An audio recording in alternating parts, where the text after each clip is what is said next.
in the process to receive what you need.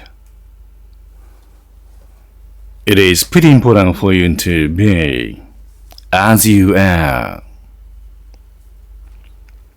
I'd like you to be yourself as you are.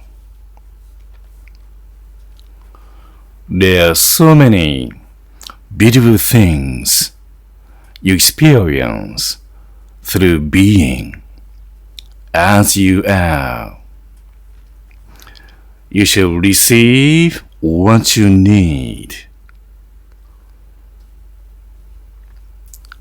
If you breathe naturally, if you live every day, every night, you are here to receive those for your sake to be cultural.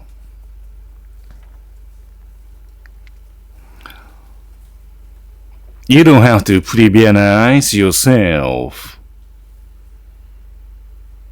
Being yourself naturally is a way to be widely and universally cultivated.